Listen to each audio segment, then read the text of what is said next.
17వ అధ్యాయము 26వ వచనాన్ని మనం చదువుకుందాం. మరియు యావత్ భూమి మీద కాపురమునుటకు ఆయన యొక్కని నుండి ప్రతి జాతి మనుషులను సృష్టించి, వారు ఒకవేళ దేవుణ్ణి తడువులాడి కనుగొందురేమో అని తన్ను వెదకు నిమిత్తము నిర్ణయ కాలమును వారి నివాస స్థలం యొక్క పొలిమేరలను ఏర్పరచెను. తర్వాత అది కూడా చివరి చూద్దాం. ఆయన మనలో ఎవనికి దూరంగా ఉండువాడు కాడు. ఓకే, ఆదికాండము 10వ అధ్యాయం మొదటి వచనం. ఆదికాండము 10వ అధ్యాయము మొదటి వచనాన్ని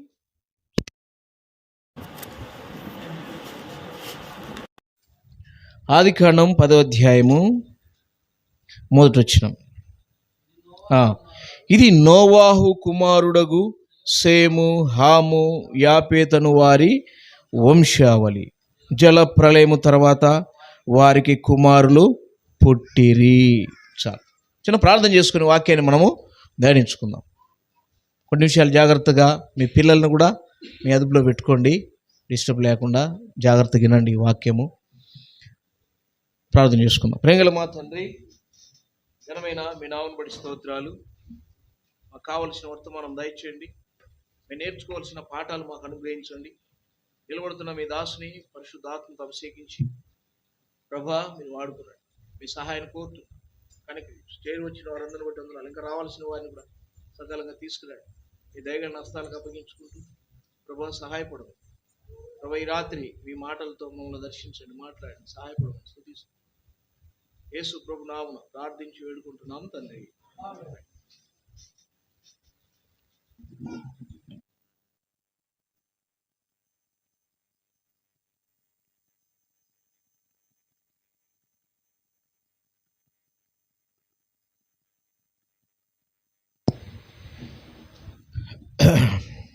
ఓకే, చాలామంది మామూలుగా ఈ జాతుల ప్రకారం చూస్తే లోకంలో మనం వింటున్న వార్తలు ఏంటంటే, మా చరిత్ర కొన్ని కోట్లు లక్షల సంవత్సరాలు అవుతుంది, మా చరిత్ర లక్షలు కోట్లు సంవత్సరాలు మా చరిత్ర ఉంది అని ఇట్లాంటి మనము లోకంలో వింటున్నాం. మా గ్రంథాల చరిత్ర మరి లక్షల కోట్ల సంవత్సరాలు యొక్క అవుతుంది మాది అని చెప్తున్నారు. వాళ్ళ సంస్కృతులు ఇవన్నీ చూసినప్పుడు వారికి మళ్ళీ ఏం ఆధారాలు ఏమి లేవు. లక్షలు కోట్లు అని చెప్పిన ఆధారాలు ఏమి వాళ్ళకి కనబడవు.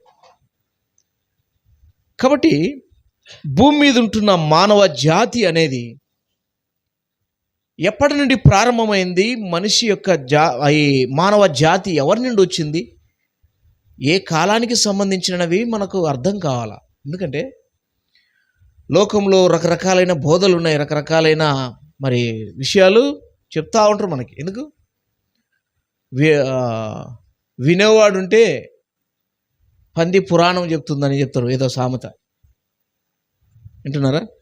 వినేవాడు ఉంటే ఏదైనా చెప్తా ఉంటారు, కథలు చెప్తా ఉంటారు. అసలు ఏంటి మానవుని యొక్క పుట్టుక ఏంటి, మానవుని ఉనికి ఎప్పటి నుండి ఉంది, అసలు ఈ జాతులు బైబిల్లో ఉన్న జాతులు వారు ఎక్కడి నుండి వచ్చినారు, ఎక్కడి నుండి ఉత్పత్తి అయినారు అనేది మనకు తెలియకపోతే ఈ బయట నుండి చెప్పే మాటలే మనం ఫిక్స్డ్ చేసుకుంటాం మైండ్లో. బైబిల్ చరిత్రతో కూడిన పుస్తకం ఇది దేవుడే రాపించింది. ఈ పుస్తకాన్ని 40 మంది ప్రవక్తలతో దేవుడు ఈ పుస్తకాన్ని, ఈ బైబిల్ని రాపిస్తూ వచ్చాడు. మానవుని మట్టి బుర్రలో నుండి వచ్చిన ఆలోచనలు కాదు ఇవి. పరిశుద్ధాత్మ చేత ప్రేరేపించబడి 40 మంది ప్రవక్తల చేత ఈ 1600 సంవత్సరాల్లో ఈ బైబిల్ని రాపిస్తూ వచ్చినాడు. కాబట్టి రకరకాలైన కాలానికి చెందినవారు ఈ 40 మంది ప్రవక్తలు ఎవరంటే, మరి పలు ప్రాంతాలకు చెందినవారు, తర్వాత మరి కాలాలకు చెందినవారు, ఇందులో డాక్టర్స్ ఉన్నారు, ఇందులో గొర్రెల కాపరులు ఉన్నారు, పశువుల కాపరులు ఉన్నారు, చేపలు పట్టే జాలరులు ఉన్నారు, తర్వాత గొప్ప గొప్ప వాళ్ళు ఇందులో ఉన్నారు, చదువు లేని వారు ఉన్నారు. అట్లా గొప్ప గొప్ప వారు ద్వారా ఈ మాటలన్నీ కూడా చెప్పబడుతూ వచ్చినాయి. గొర్రెల కాపరుల వాళ్ళకు మరి వారికి చదువు ఎక్కడిది, వారు ఏడ నేర్చుకున్నారు అనేది కూడా మనకు తెలియదు. మొత్తానికి బైబిల్లో దేవుని ఆత్మచేత ప్రేరేపించబడి రాస్తూ వచ్చినారు. సొలొమోను రాసిండు, గొప్ప జ్ఞానవంతుడు ఆయన. ఇందులో జీవశాస్త్రం ఉంది, వృక్షశాస్త్రం ఉంది, అన్ని రకాలైన శాస్త్రం బైబిల్లో నుండే వచ్చింది. ఇప్పుడు మనం చదువుకుంటున్న పుస్తకాలలో ఉన్న ఈ శాస్త్రాలన్నీ ఎక్కడి నుండి వచ్చినాయి? ఆ శాస్త్రవేత్తలు అందరూ ఎవరంటే అందరు క్రిస్టియన్ పేర్లు కలిగిన వాళ్ళే. వింటున్నారా? అందరు క్రిస్టియన్ పేర్లు కలిగిన వాళ్ళు. అంటే వాళ్ళకి ఎక్కడి నుండి వచ్చింది ఈ జ్ఞానం? అంటే బైబిలే. కాబట్టి ఈ బైబిల్, అందుకనే బైబిల్ చాలా గొప్పది. బైబిల్ దగ్గరికి వచ్చినప్పుడే అసలు విషయం అర్థమవుతుంది. ఐగుప్తులో ఉన్న ప్రజలు ఎవరు, ఏ సంతానానికి చెందినవారు, మరి ఆదాము కంటే ముందటి వారా, లేకపోతే ఆదాము నుండి వచ్చిన వారా అని మనం చూస్తే అపోస్తుల కార్యంలో ఒక ఇన్ఫర్మేషన్ ఉంది. ఏంటి? 17వ అధ్యాయం 26వ వచనం చదవండి. ఏముందాడా? అపోస్తుల కార్యములు 17వ అధ్యాయం 26వ వచనం చదవండి.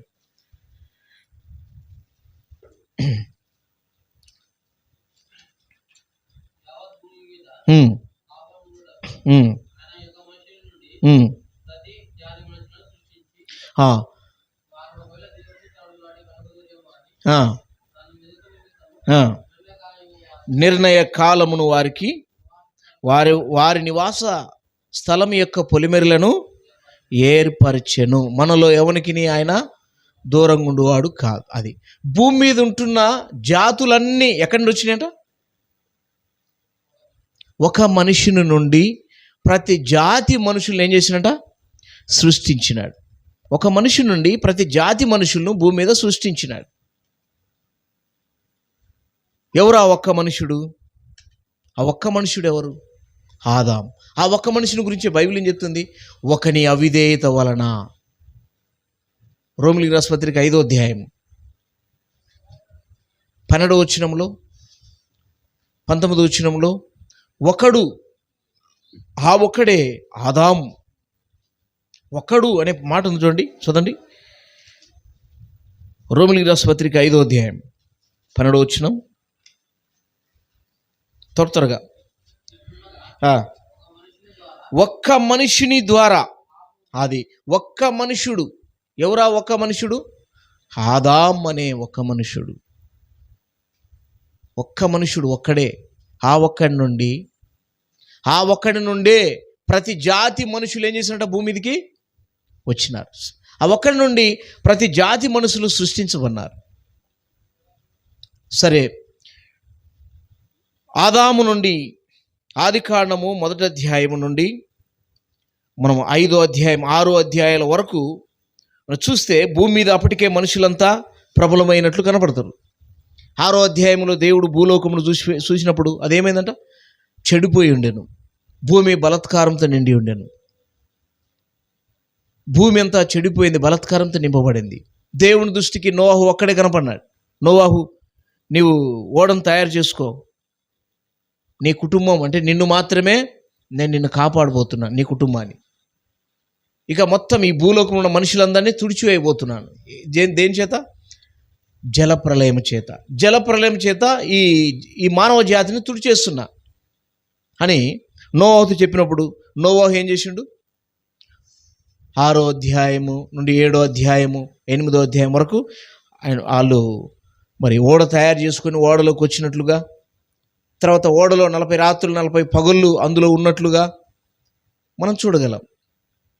అలాగే 9వ అధ్యాయంలోకి వచ్చిన తర్వాత వారు దేవుణ్ణి మరి భూమి మీదకి వచ్చి ఆరారాత్ పర్వతం మీద మరి ఓడ ఆగడము, తర్వాత అక్కడ వారు ఓడలో నుండి బయటకు వచ్చి భూమి మీద నీళ్ళని తగ్గిపోయిన తర్వాత భూమి మీదకి వచ్చిన తర్వాత నోవాహు ముగ్గురు కుమారుల నుండి వచ్చిన జాతులే ఇక్కడ ఆదికాండం 10వ అధ్యాయం మొదటి వచనం నుండి మనం చదువుకున్న ముగ్గురు. ఎవరు వాళ్ళు? చదవండి. సేము, హాము, యాపేతు. సేము, హాము, యాపేతు అనే ఈ ముగ్గురు నుండి మరలా ఈ భూమి మీదకి మరలా మానవ జాతులు ఉద్భవించినట్లుగా మనం చూడగలం.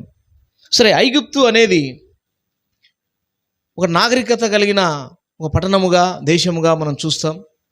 ఐగుప్తు దేశములో ఇశ్రాయేలీలు 430 సంవత్సరాలు బానిసలుగా ఉండడం చూసినాం. కనానులో కరువు వచ్చినప్పుడు యాకోబు తన కుమారులతో అలాగే తన సంతానం అంతటిని 70 మందితో ఐగుప్తు దేశంలోకి వాళ్ళు పోవడం మనం మరి బైబిల్లో చెప్పబడుతూ వచ్చింది. తర్వాత ఐగుప్తులో యోసేపును ముందు పంపించి యోసేపు ద్వారా ఆ కుటుంబాన్ని మళ్ళీ ఐగుప్తులోకి వచ్చినట్లుగా ఆ 70 మందితో 6 లక్షల కాల్బలం, ఆ 430 సంవత్సరాల ఐగుప్తులో 6 లక్షల కాల్బలం ప్రజలతో మరలా దేవుడు వారిని నడిపించి కనానుకు నడిపించడం చూడగలం. అలాగే ఐగుప్తు అనే పదాలు మనం చూస్తూ వచ్చినప్పుడు బైబిల్లో 519 సార్లు రాయబడింది. ఎన్నిసార్లు? ఐగుప్తును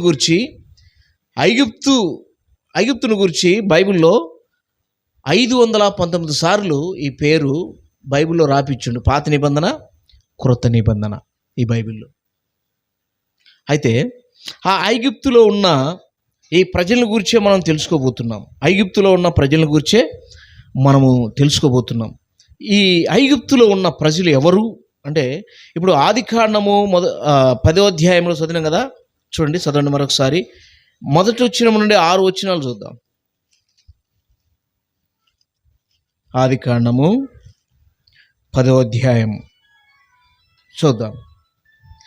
ఇది నోవహు కుమారుడగు సేము, హాము, యాపేతను వారి వంశావళి. జలప్రళయము తర్వాత వారికి కుమారులు పుట్టిరి.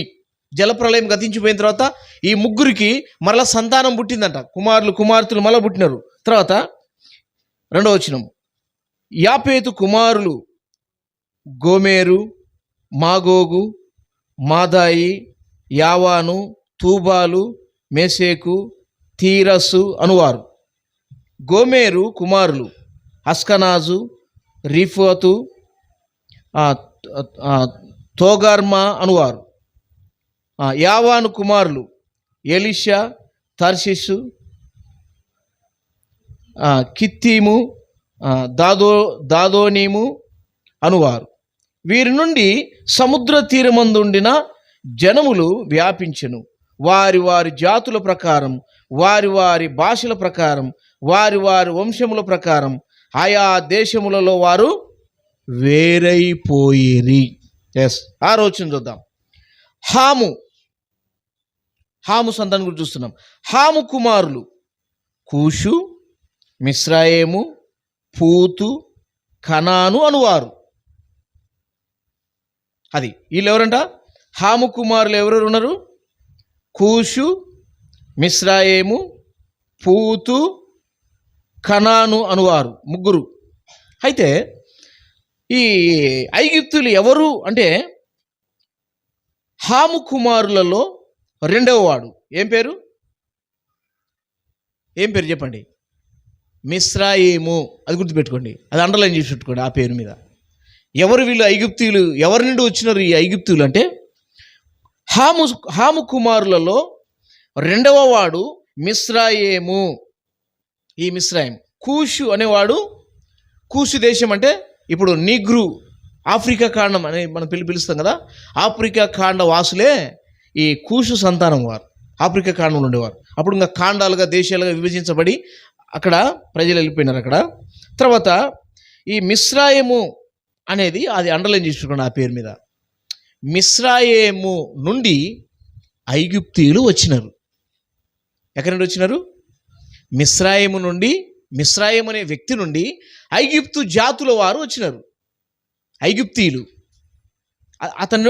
అతని సంతానం అనమాట. ఓ మాట చూద్దాం. ఎక్కడంటే ఆమోసు 8వ అధ్యాయం 8వ వచనంలో దానికి మరొక ఆధారం. ఆమోసు గ్రంథం 8వ అధ్యాయము 8వ వచనం, 8వ అధ్యాయము 8వ వచనం చూద్దాం.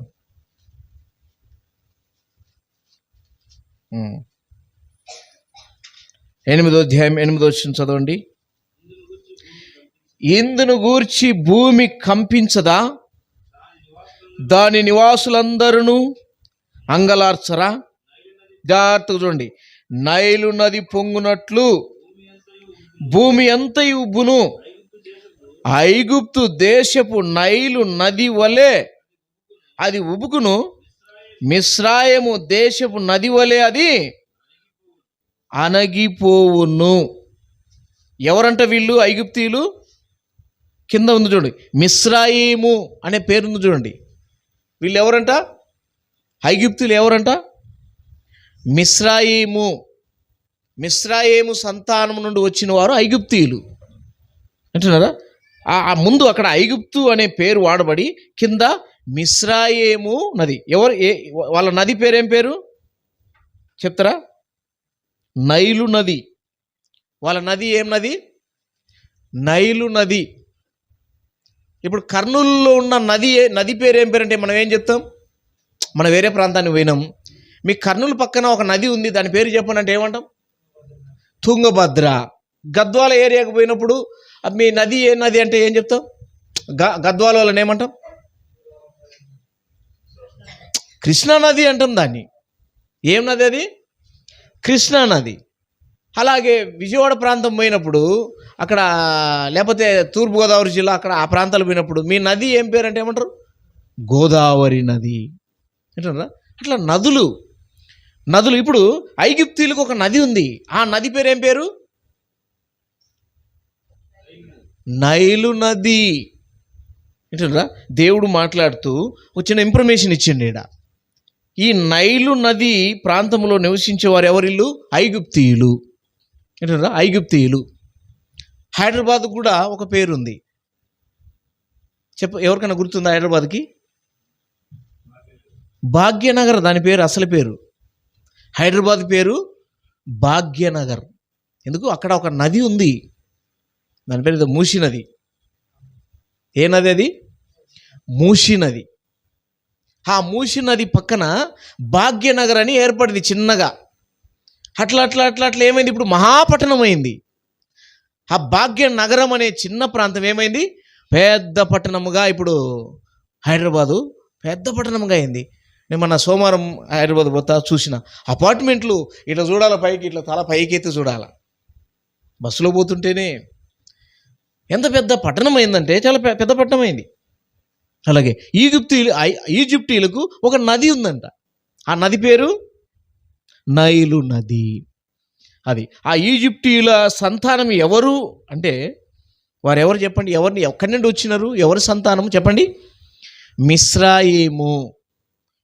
ఎవరు కుమారుడు మిస్రాయిము? చెప్పాలా త్వరగా. ఈ మిస్రాయిము ఎవరు కుమారుడు? హాము సంతానం వాడు. ఏంటరా? హాముకు రెండవ కుమారుడే మిస్రాయిము. మొదటి కుమారుడు ఎవరు? కూషు. రెండవ కుమారుడు మిస్రాయిము. మూడోవాడు పూతు.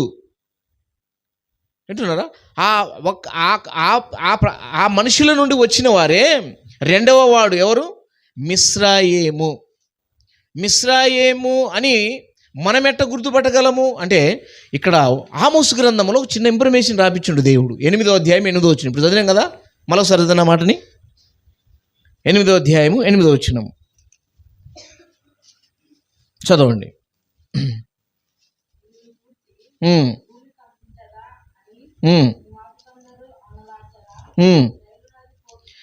నైలు నది పొంగినట్లు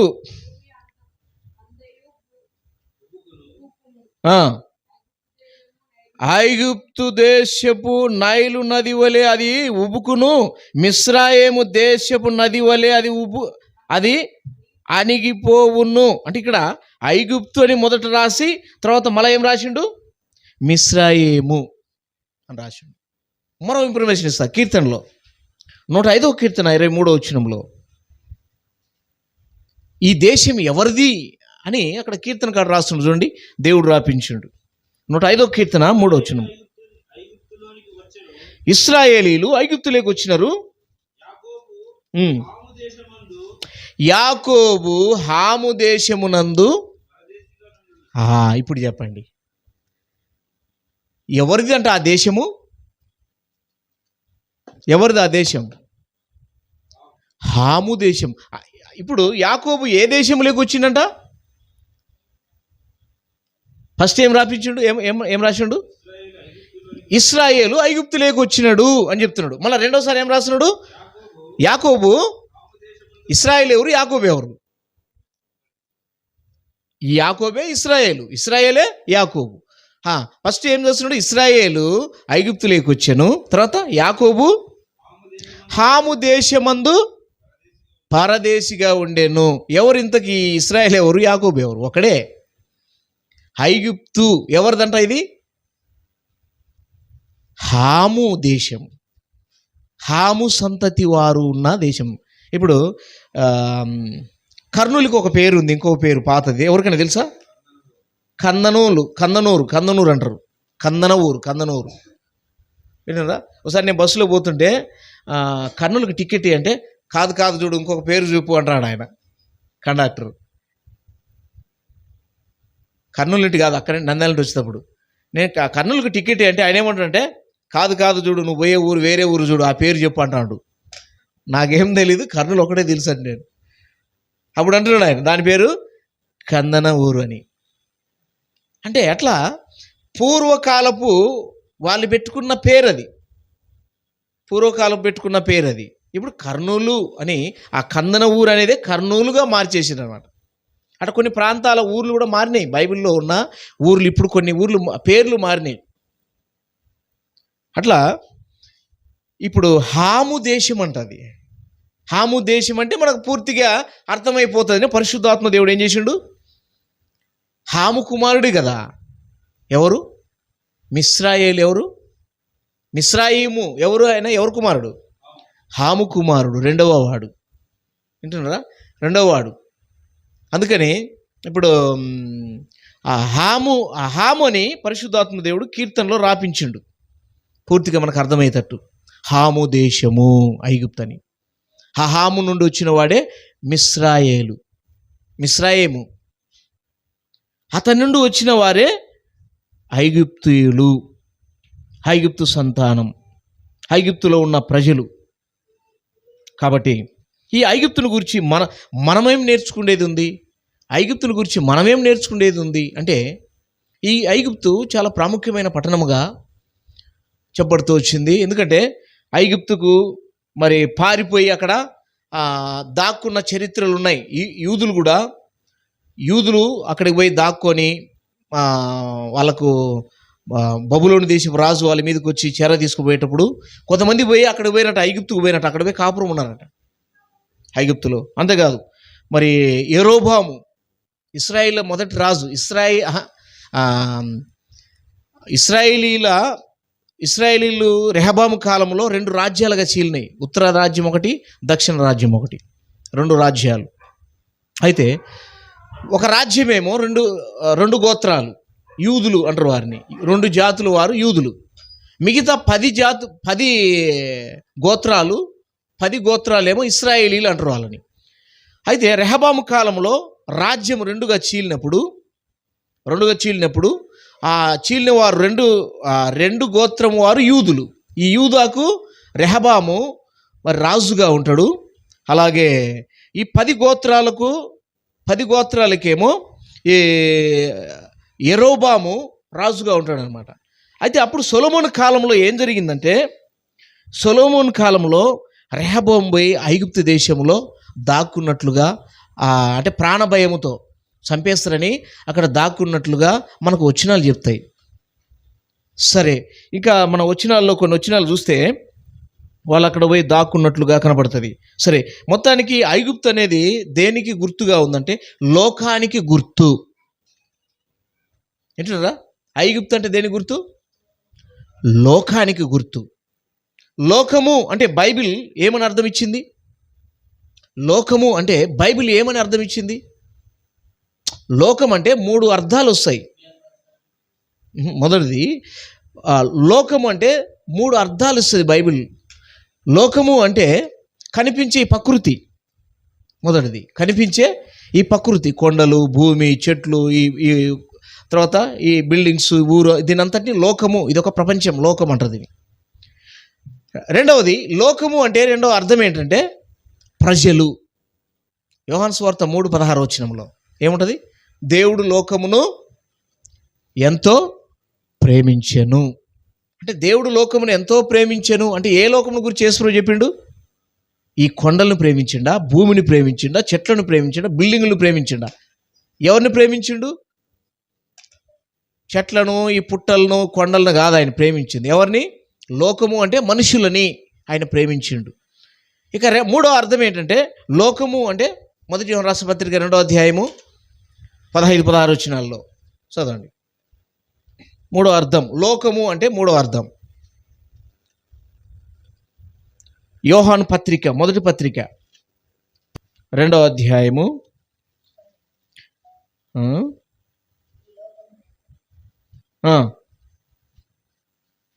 15 చదవండి. 15-16 చదువుతాం. ఈ లోకమునైనను లోకములున్న వాటినైనను ప్రేమింపకుడి. ఎవడైనను లోకమును ప్రేమించినట్లా తండ్రి ప్రేమ వానిలో ఉండదు. ఇది ఆపోజిట్ కనపడుతుంది కదా. అక్కడేమో దేవుడు లోకమును ఎంతో ప్రేమించడం కనపడుతుంది, ఇక్కడేమో లోకమును ప్రేమించొద్దు ఎవరు అంటున్నాడు. అంటే యేసుప్రభు మాట్లాడిన లోకం ఏంటి? మనుషులు. యేసుప్రభు మాట్లాడిన లోకం ఏంటి? మనుషులు. ఇక్కడ యోహాను శిష్యుడు రాస్తున్న లోకం ఏంటి? ఇది తెలియాల. 16 చదవండి. యోహాను శిష్యుడు, యేసు శిష్యుడు యోహాను రాస్తున్న ఈ లోకం ఏంటి? 16 చదవండి. లోకంలో ఉన్నదంతయు అనగా శరీరాశ, నేత్రాశ, జీవపు డంభం. ఇది మూడో అర్థం ఏంటి? లోకం అంటే మూడో అర్థం ఏంటి? శరీరాశ, నేత్రాశ, జీవపు డంభం. ఇప్పుడు ఐగుప్తు లోకానికి గుర్తుగా ఉందని మాట్లాడుకున్నాం కదా. ఐగుప్తు లోకానికి గుర్తుగా ఉంది అంటే ఏ లోకానికి గుర్తుగా ఉంది? ఈ మూడిట్లో చెప్పాలి. ఇప్పుడు మూడో అర్థం ఇచ్చే శరీరాశ, నేత్రాశ, జీవపు డంభం అనే లోకానికి గుర్తుగా ఉంది. ఏది? ఈజిప్టు, ఐగుప్తు లోకానికి గుర్తుగా ఉంది ఐగుప్తు. అయితే ఈ లోకమనే ఐగుప్తులో అంటున్నారా, లోకమనే ఐగుప్తులో 7 విషయాలు నేను చెప్తా. మీరు రాసుకునే వాళ్ళంటే రాసుకోండి టకటక. మొదటిది ఏంటంటే ఆదికాండం 12వ అధ్యాయం 12వ వచనంలో ఈ ఐగుప్తులో ఏముంది అంటే ప్రాణభయం ఉంది. ఎందుకు? అబ్రహాము శారాను తీసుకెళ్ళి అక్కడ కరువు వచ్చినప్పుడు ఐగుప్తుకు తీసుకుపోతాడు అనమాట. ఆయన ప్రయాణంలో ఐగుప్తును ఆశ్రయిస్తాడు అబ్రహాం. అక్కడ ప్రాణ భయం ఉన్నట్లుగా మనకు కనపడుతుంది. చదవండి త్వరగా. 12వ వచనం, 12వ అధ్యాయం 12వ వచనం. మీరు ఐగుప్తీయులు నిన్ను చూచి, చూడండి నువ్వు అందంగా ఉన్నావు, చాలా సౌందర్యంగా ఉన్నావు, నిన్ను ఉంచుకొని నన్ను చంపేస్తారేమో అంటే ఏముందాడా? ప్రాణభయం. ఐగుప్తులో ఏముంది? ప్రాణభయం ఉంది. ఐగుప్తులో ప్రాణభయం ఉంది. అలాగే లోకములో ఏముంది? ఎక్కడ చూసినా హత్యలు కనపడుతున్నాయి. న్యూస్ మీడియాను ఆన్ చేస్తే ఎక్కడ చూసినా హత్యలు. మొన్న ఒక వ్యక్తి ఆర్మీలో పనిచేసి వచ్చిందంట. భార్యను ముక్కలు చేసి కుక్కర్లేసి ఉడకబెట్టి పొడి చేసి మురికాలో లేచి కలిపేసి పంపించేసినట. మొన్ననే ఒక వారం 2 నెలలు ఏమవుతుంది అంతే ఆ న్యూస్ వచ్చి. ఎంత భయంకరం వింటున్నారా? ప్రాణభయం. ఈ లోకంలో ఏముంది చెప్పండి? ప్రాణభయం ఉంది. ప్రాణభయం. ఎప్పుడేం జరుగుతుందో తెలీదు వింటున్నారా? ఎప్పుడేం జరుగుతుందో తెలీదు. ప్రాణభయం ఉంది ఈ లోకంలో. ఐగుప్తు అనే ఆ ప్రాంతంలో ఏముందంటే ప్రాణభయం. ఐగుప్తు దేని గురించి మాట్లాడుతుంది? లోకం కదా మనం మాట్లాడుకున్నది. ఐగుప్తు లోకం అని మనం మాట్లాడుకున్నాం. ఆ లోకం అనే ఐగుప్తు అనే లోకంలో ఏముంది? ప్రాణభయం. ఎప్పుడు ఏ క్షణం ఏం జరుగుద్దో తెలియదు. ప్రాణభయం ఉంది. వింటున్నారా? ఇక రెండవది మీకా 6వ అధ్యాయం 4వ వచనంలో ఐగుప్తు ఇంకా దేని గురించి మాట్లాడుతుందంటే బానిసత్వం గురించి మాట్లాడుతుంది. ఐగుప్తు దేని గురించి మాట్లాడుతుంది? బానిసత్వం. ఇశ్రాయేలీలు 430 సంవత్సరాలు ఐగుప్తీయులకు బానిసలుగా ఉన్నారు. బానిస బ్రతుకులో బ్రతికిన వాళ్ళు. అలాగే యోహాను సువార్త 8వ అధ్యాయం 36వ వచనంలో యేసు పాపం చేయ ప్రతివాడు పాపమునకు దాసుడు. లోకములో ఏముంది? పాపం ఉంది. లోకములో ఏముంది? పాపం ఉంది. లోకములో ఏముంది? పాపం ఉంది. యోహాను సువార్త 8వ అధ్యాయం 36వ వచనం ఉండండి. 34 చదువు. అందుకు యేసు పాపము చేయు ప్రతి వాడును పాపమునకు దాసుడని మీతో నిశ్చయముగా చెప్తాను. లోకములో ఏముంది? లోకములో పాపము ప్రవేశించెను. రోమీయులకు రాసిన పత్రికలో ఉంటుంది మాట. లోకములో పాపము ప్రవేశించెను. మనిషి ఎక్కడున్నాడు? పాపములో ఉన్నాడు. దావీదు కూడా 51వ కీర్తనలో ఏమన్నాడు? నేను నా తల్లి నన్ను పాపములో గర్భము ధరించెను. పాపలోకములో, పాపమున్న ఈ లోకములో నా తల్లి నన్ను గర్భం ధరించింది. అంటే పాపలోకములో మనం జీవిస్తున్నాం. పాపలోకములో ఏముంది? దాసత్వం ఉంది. ఏ దాసత్వం? మరణ భయం. అంటున్నారా? పాపం యొక్క దాసత్వంలో మరణ భయం ఉంది.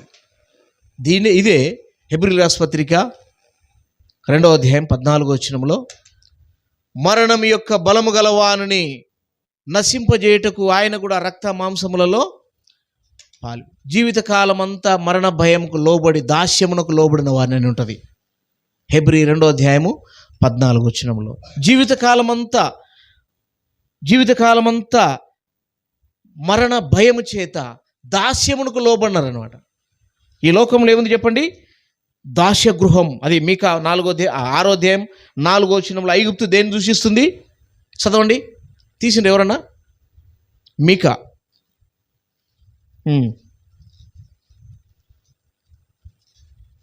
తీయలేదు ఎవరు?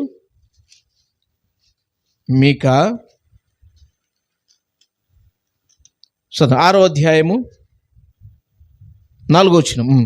ఐగుప్తు దేశంలో నుండి నేను మిమ్మల్ని బయటికి రప్పించి తిని దాస్య గృహములో నుండి మిమ్మల్ని విమోచించి. దాస్య గృహం. ఐగుప్తు అంటే ఏంటి? దాస్య గృహం. కాబట్టి ఐగుప్తు అనేది లోకమని మనం మాట్లాడుకున్నాం. ఈ లోకంలో ఏముంది? పాపం ఉంది. పాపానికి ప్రతి మనుషుడు ఏమైండు? దాసుడైపోయినాడని మనకు తెలియజేస్తూ ఉంది. ఇక మూడో విషయం ఏంటంటే ఇర్మియా 44వ అధ్యాయం 8వ వచనం. ఐగుప్తు ఇంకేం మనకు కనపడుతుందంటే ఐగుప్తు దేశంలో మరి అన్య దేవతలు విగ్రహారాధన. వింటున్నారా? అన్య దేవతలు విగ్రహారాధన, మంత్రశక్తులు, ఇవన్నీ మనకు ఐగుప్తులు కనపడతాయి. ఐగుప్తు అంటే ఏమని మాట్లాడుకున్నాం? లోకంలో ఏముంది? విగ్రహారాధన. అంటే దేవుళ్ళు కాని వాటికి పూజించడం. అంటే ఏది కనపడితే దాన్ని ప్రతిమ చేసుకొని పూజించడం. ఇది ఐగుప్తులో వారి యొక్క పద్ధతులు మనం చూడగలం. అందుకని దేవుడు ఐగుప్తు యొక్క దేవతలకి దేవుడు తీర్పు తీర్చినాడు. నిర్గమకాండంలో ఇశ్రాయేలీల విషయంలో 10 తెగులు 10 సూచక క్రియలు చేసి 10 తెగుళ్ళు ఇశ్రాయేలు మీద పంపించడంలో ఉద్దేశం ఏంటంటే ఐగుప్తు దేవతలకు దేవుడు తీర్పు తీర్చినాడు. అంటే ఐగుప్తులు ఏం చేస్తారు? ఏది కనపడుతుంది దేవుడు. 10 రకాలైన దేవతలను వారు పూజించేవారంట. కాబట్టి ఐగుప్తు అంటే విగ్రహారాధనతో నింపబడింది. ఐగుప్తు అంటే విగ్రహారాధన. వింటున్నారా? తర్వాత ఇది అన్య దేవతలు విగ్రహారాధన. అందుకని ఇశ్రాయేలీలు ఏం చేశారంటే ఐగుప్తు దేశం నుండి వచ్చేటప్పుడు ఆ అన్య దేవతలను ఎంట పెట్టుకొని వచ్చారంట. వారు నాశనం కావడానికి గల కారణము అన్య ఆచారాలు, అన్య దేవతల యొక్క పద్ధతులు పూజించడం ద్వారా యాత్రలో 40 సంవత్సరాల యాత్రలో ఏం చేసారు వాళ్ళు? ఈ కనాను యాత్రలో దాదాపు 20 సంవత్సరాల మొదలుకొని పైప్రాయం గల వారందరూ అరణ్యంలో రాలిపోయి అంటే చెప్పబడి ఉంటుంది. వారు నాశనం కావడానికి గల కారణం ఏంటంటే ఐగుప్తు యొక్క పద్ధతులు, ఐగుప్తు యొక్క ఆచారాలు, ఐగుప్తు యొక్క దేవుళ్ళను వారు వెంట పెట్టుకొని వచ్చిండ్రు. ఇంకో మాట చెప్పాలంటే ఇశ్రాయేలీలు ఐగుప్తును విడిచిపెట్టిండ్రు కానీ ఐగుప్తు యొక్క పద్ధతులు విడిచిపెట్టలే. ఐగుప్తు వారిని విడిచిపెట్టలేదని చెప్పొచ్చు.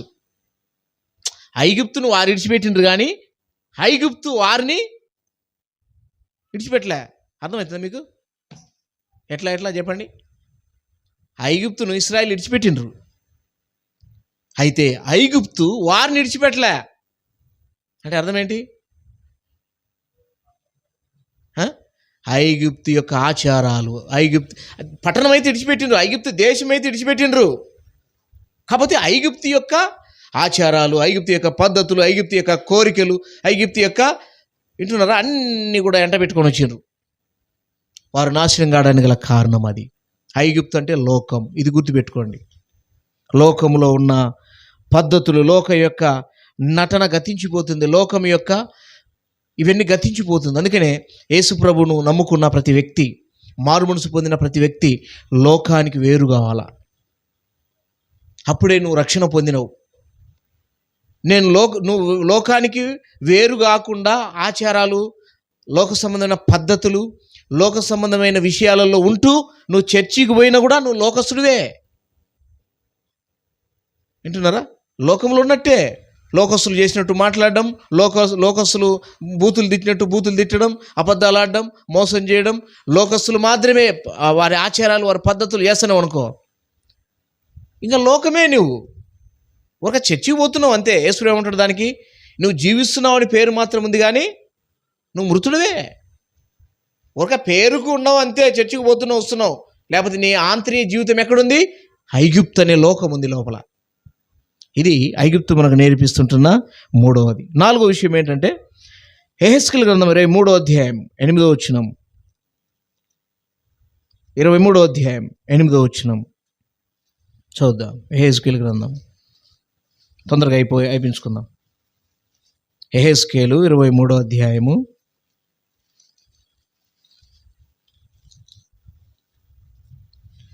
8వ వచనం చూద్దాం. 8 చూద్దాం.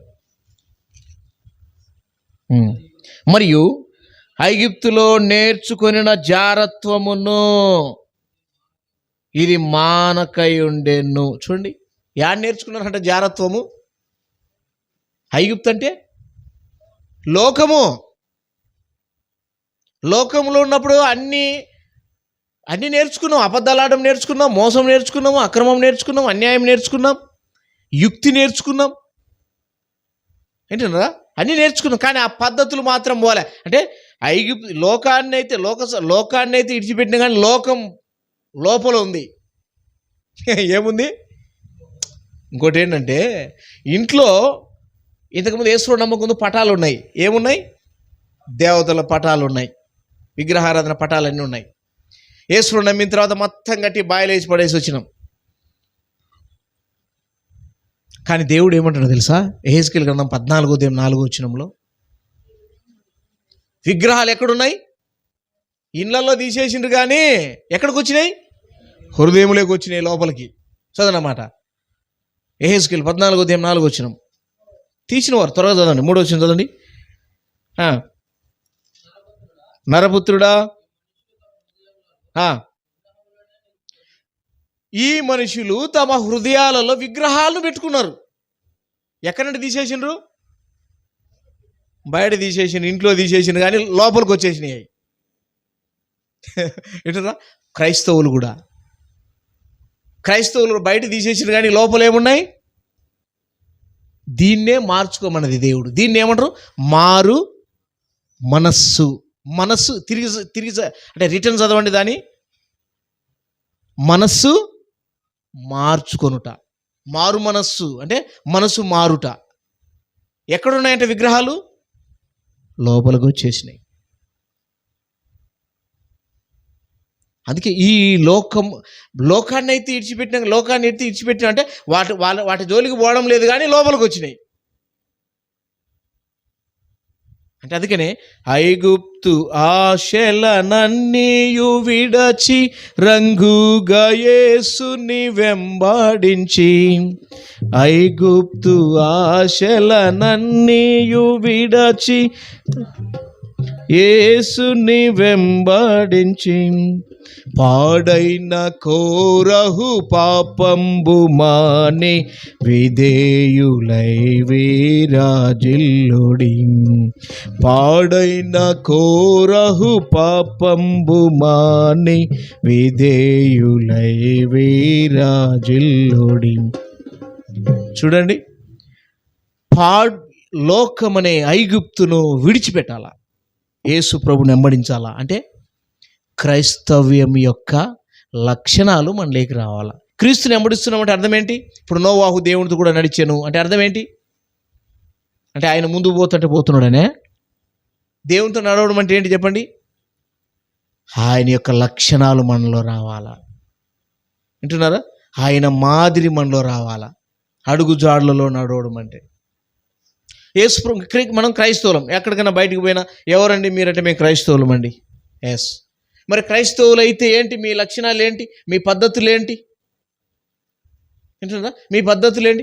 హిందువులు అడుగుతారు. ఇప్పుడు మీరు ఎవరంటే మేము హిందువులం. మీ పద్ధతులు ఏంటి? మీ సంస్కృతి ఏంటి?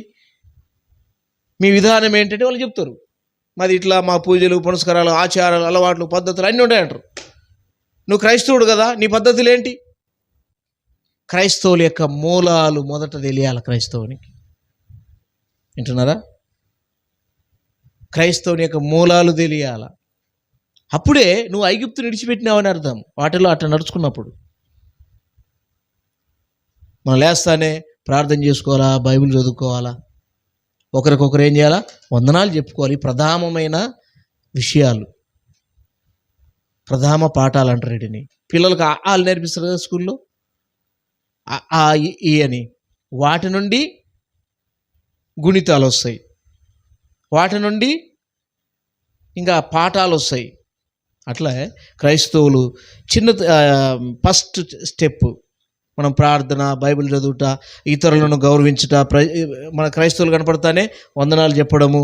ఇది క్రైస్తవుల యొక్క లక్షణాలు. కనపడాలి కదా, ఒకటన్నా కనపడాలి కదా మనలో, అప్పుడే మన క్రైస్తవులం. ఏంటంటే అంటే ఐగుప్తుని విడిచినామంటే, లోకాన్ని విడిచిపెట్టినామంటే అర్థం ఏంటి?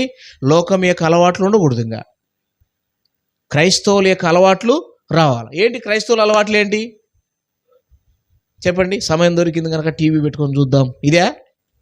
ఇది కాదు క్రైస్తవుల అలవాట్లు. సమయం దొరికిందనుకో ఎవరికైనా 4 మాటలు సువార్త చెప్పాలా. ఏంటంటారా? సువార్త చెప్పాలి, దేవుని మాటలు చెప్పాలా, నీ సాక్ష్యం పంచుకోవాలా. మొన్న మంగళవారం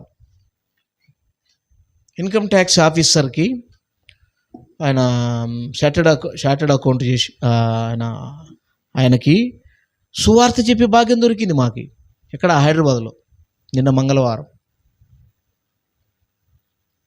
వాళ్ళు విగ్రహారాధికులు, వింటున్నారా? విగ్రహారాధికులు అన్నీ పోగొట్టుకుని కోట్లు, ఒక ఆయనకు 15 కోట్లు ఇచ్చి మోసపోయాడు. కోట్లే, లక్షలు వేలు కాదు, కోట్లు. ఇంకొక ఆయనకేమో 1,70,00,000 ఇచ్చి మోసపోయాడు. ఇంకొక ఆయనేమో భూమే అది ప్లాట్లు వేసి అమ్మాలని విజయవాడలో కొన్నాడంట. అది ఫ్రెండ్స్ని నమ్మిస్తే అతను మోసం చేశాడు. అంతా పోయింది. ఇంకా చివరికి ఇంకా నేను చచ్చిపోవాలా అని తీర్మానం చేసుకున్నాడంట. ఆ సమయంలో మన దగ్గరికి రావాల్సిన, అప్పుడు మన మీటింగ్ దైవప్రసాద్ అన్న అని మనం ఫోటోలో పెట్టినాం కదా, 3వ వ్యక్తి దైవప్రసాద్ అన్న. రాత్రి అంతా నేను ఆడ ప్రార్థన చేస్తా ఉంటే దైవప్రసాద్ అన్న జ్ఞాపకం వచ్చి ఫోన్ చేసిన. ఆయన అక్కడే ఉంటాడు, మియాపూర్లో ఉంటాడు. కల్వర్ టెంపుల్ ముందు ఉండి పడి అట్లా పోవాలా, ఆయన దగ్గరికి పోవాలంటే. అన్నకు ఫోన్ చేస్తే ఎస్ నేను వస్తా అన్నాడు. వెంబడే ఆనండి కారు తీసుకొని ఆయన దగ్గరికి పోయి మరి సువార్త చెప్పి వచ్చినాం. అంటే మనం చెప్పడం మన బాధ్యత. వాళ్ళకున్న అంటే సమయం దొరికింది బాధ్యత, పోయి చెప్పి రావాలి. అంతకుముందే నేను ఒక 2 సంవత్సరాల క్రితం ఆయనకు సువార్త చెప్పిన, బైబిల్ కూడా ఇంగ్లీష్ బైబిల్ ఇచ్చిన ఆయనకి చదువుకోండి అని. కానీ ఇప్పటి వరకు తెరవలే అది, ఇప్పటివరకు తెరలే. అంటే మన బాధ్యత ఏంటి? నువ్వు చదవకపో, ఈయడమే మన బాధ్యత ఏంటి? బైబిల్ ఇవ్వాలా, వాళ్ళకు సువార్త చెప్పాలా. ఎంత తోడన్నా కానీ నేను అనుకున్నా, అబ్బాయి ఈయనకు సువార్త చెప్పాలంటే నేను సరిపోనే, అండ్ ఇంగ్లీష్లో మాట్లాడాలా కొన్ని పదాలు, ఎందుకంటే వాళ్ళు మంచి రిచ్ పర్సన్, వాళ్ళు మంచి చదువు కలిగిన వాళ్ళు, మనం ఎంత అసలు వాళ్ళ ముందు పనికిరాము. అప్పుడు దయప్రసాద్ అన్న, నేను, తర్వాత రఘుయేల్ అన్న మన దగ్గరికి వచ్చిండు కదా, మేము ముగ్గురము, తిమోతి, నలుగురం కలిసిపోయినాం కారు వేసుకొని నిన్న మంగళవారం. అట్లా నువ్వు ఎంత తోడన్నా కానీ దేవుని మాటలు చెప్పాలా. కాబట్టి ఆ కుటుంబం అంతా కూర్చున్నారు. ఇంకా దేవుని మాట ముగ్గురం సాక్ష్యం పంచుకున్నాం, చెప్పినాం, వచ్చేసినాం. ఈరోజు కూడా దయప్రసాద్ అన్న తిమోతి ఫోన్ చేసి, దేవుడు నాకు ఒక వాగ్దానం ఇచ్చిండు ఆయన చెప్పమని అని ఆయన ఫోన్ కలిపి మాట్లాడిందంట దయప్రసాద్ అన్న. అట్లా చెప్పాలా, మనం సమయం దొరికినప్పుడు సువార్త చెప్పాలా, ప్రార్థన చేయాలా వాళ్ళ కొరకు. అంటున్నారా? మొత్తానికి మన క్రైస్తవులమైన మనము సమయం దొరికినప్పుడల్లా ముచ్చట్లు పెట్టుకోవడము, సమయం దొరికినప్పుడల్లా టీవీలు పెట్టుకొని చూడడం చేయకూడదు. అవి వాక్యం ఏం చెప్తుంది? వ్యర్థమైన ప్రతి మాటను బట్టి దేవుని దగ్గర లెక్కపు చెప్పాలా. మన నోరుందని బడబడబడ మాట్లాడకూడదు. వింటున్నారా? ఈ గోడలు రికార్డింగ్ చేస్తాయి, మీకు తెలియదేమో. గోడలు, రాళ్ళు, చెట్లు, అందుకనే గోడలకు చెవులు ఉంటాయి విన్నరా ఎప్పుడన్నా ఈ మాటలు? గోడలకు చెవులు ఉంటాయి అంటారా అంటే మనకు తెలియదు. ఆ మాట వచ్చేసింది చూడు. ఖచ్చితంగా గోడలకు చెవులు ఉన్నాయి. బైబిల్లో ఉంది ఈ మాట, ఉంది చూడు. ఆ మాట ఎక్కడది? హబక్కూకు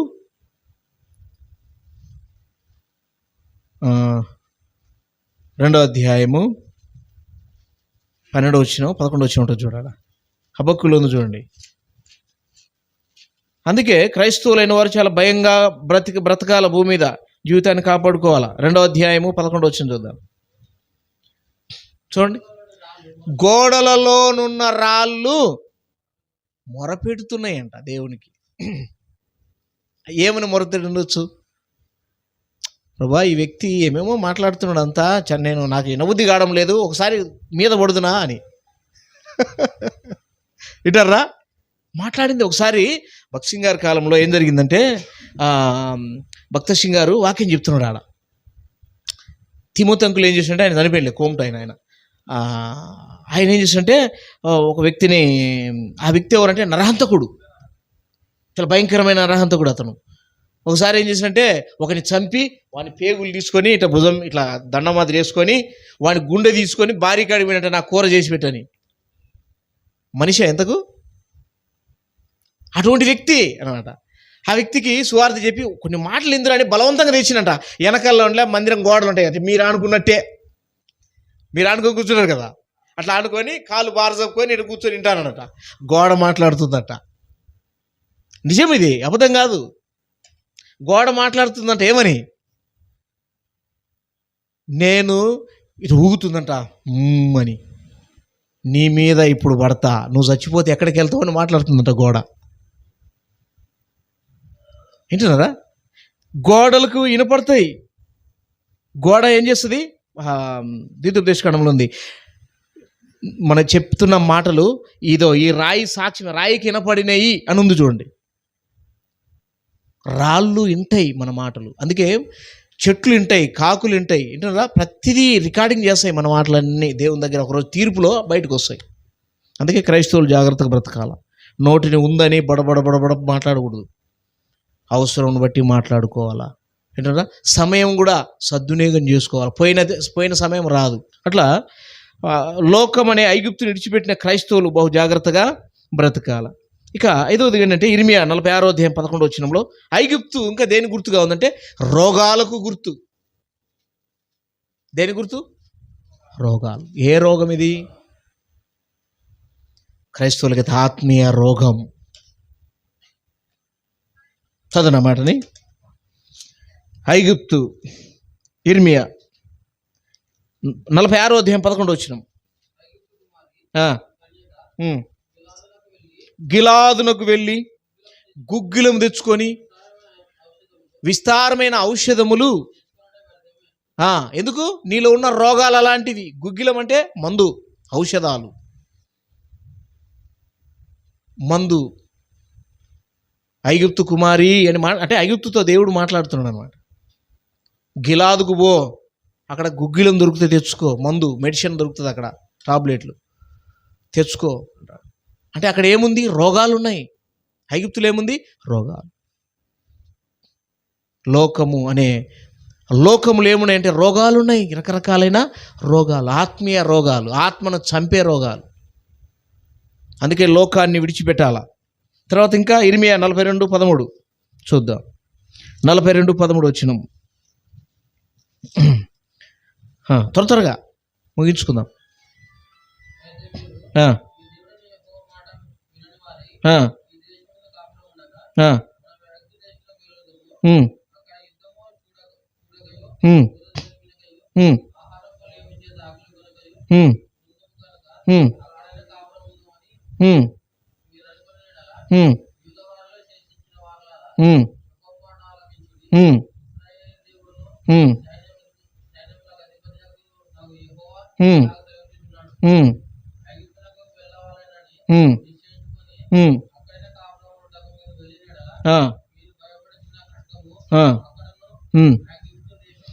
మొత్తానికి ఐగుప్తు ఏమని మాట్లాడుతున్నట్టు ఇక్కడ, ఐగుప్తులో గర్వము, అహంకారము ఇవన్నీ ఉన్నాయి.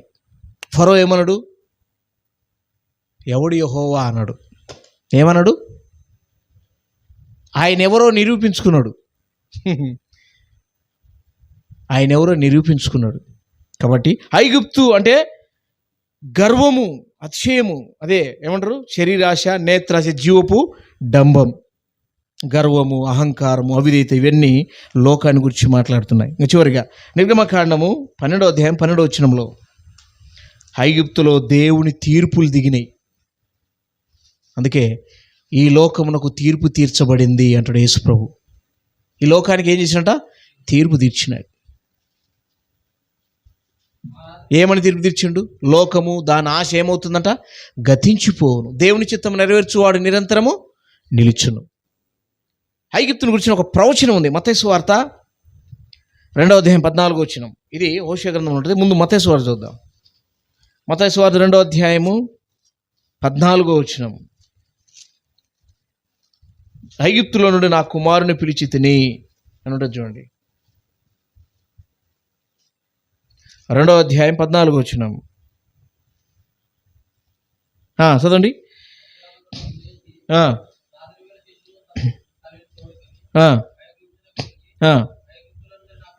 నా కుమారుని పిలిచి తిని, ఇది ప్రవచనం. హోషేయ గ్రంథం 11:1 ఉంటుంది. హోషేయ గ్రంథంలో ప్రవచనం ఇది. అంటే ఈ ప్రవచనం మనకి ఏం నేర్పిస్తుందంటే, ఐగుప్తులో నుండి నా కుమారుని పిలిచి తిని అంటే అర్థం ఏంటి? యేసుక్రీస్తు ప్రభు శరీరము ధరించి లోకములోనికి వచ్చిండు. ఆయన లోకములోనికి వచ్చిండు అంటే బయటికి పిలవడం, అంటే బయటికి రప్పియడం. అంటే అర్థం ఏంటి? లోకములో ఉన్న పాపమును, మరణాన్ని ఆయన జయించినాడని అర్థం. అందుకనే ఆయన జయించిన విజయమే మన విశ్వాసం అని ఉంటుంది అనమాట. యేసు ప్రభు జయించిన విజయమే మన లోకమును జయించిన విశ్వాసమే మన విశ్వాసము. అంటే ఆయన యందు విశ్వాసం ఉంచు ప్రతివాడును లోకమును జయించి ఉన్నాడని అర్థం. ఇప్పుడు యేసు ప్రభు ఏం చేసిండు? లోకంలోనికి వచ్చి లోకాన్ని ఏం చేసిండు? జయించుడు, మరణాన్ని జయించుడు, లోకాన్ని అన్నిటి మీద విజయం ఇచ్చిండు. యేసు ప్రభు ఏమంటాడు? యోహాను సువార్త 16:36 32 ఉంది. ఏమని? నేను లోకమును జయించి ఉన్నాను అంటాడు. కాబట్టి లోకాన్ని ఆయన జయించిండు. ఇప్పుడు మనం ఎవరు ఎందు విశ్వాసం ఉంచాలా? యేసు ప్రభు నందు మనం విశ్వాసం ఉంచినప్పుడు మన విజయమే, ఆయన జయించిన విజయమే మన విశ్వాసం. కాబట్టి ఐగుప్తు మరి ఎవరి నుండి వచ్చినారు ఏంటి చెప్పండి? ఎవరి సంతానం? హాము కుమారులలో రెండవ వాడు. ఎవరైనా? మిస్రాయేము. ఆ మిస్రాయేము నుండి వచ్చిన వాడే, ఆ మిస్రాయేము నుండి వచ్చిన జనమే, ఆ జనాన్నే ఏమని పెట్టిండ్రు? ఈ ఐగుప్తు ప్రజలు. అదనమాట. నోవాహు కుమారులు ఎంతమంది? 3. ఎవరెవరు? షేము, హాము, యాపేతు. ఈ 3లో ఎవరి నుండి వచ్చిండు? హాము సంతానం. హాము సంతానంలో నుండి 2వ వాడే మిస్రాయేం. అతని నుండి వచ్చిన సంతానమే ఐగుప్తీయులు. ఈ ఐగుప్తీయులు మరి భయంకరమైన లోకానికి గుర్తుగా ఉన్నారు. ఆ లోకంలో నుండి విడుదల పొంది మనం నిజమైన క్రైస్తవులుగా బ్రతకాల. ఇశ్రాయేలీలు ఐగుప్తుని విడిచిపెట్టినా ఐగుప్తు ఆశలు విడిచిపెట్టలే, వాళ్ళు ఐగుప్తు కోరికలు విడిచిపెట్టలే. ఈరోజు మనం కూడా యేసుని నమ్ముకున్నాం. లోకము, ఐగుప్తు అనే లోకం మనం విడిచిపెట్టకపోతే పరలోకం పోం. మనం ఏదో చర్చికి పోతున్నామని తృప్తి పడాల్సిందే కానీ పరలోకం మనకు దొరకదు. అది మోకరించి ప్రార్థన చేసుకుందాం. ప్రార్థన అయిన తర్వాత అందరికీ భోజనాలు ఉంటాయి. అది మోకరించి ప్రార్థన చేసుకుందాం. విశ్వాసం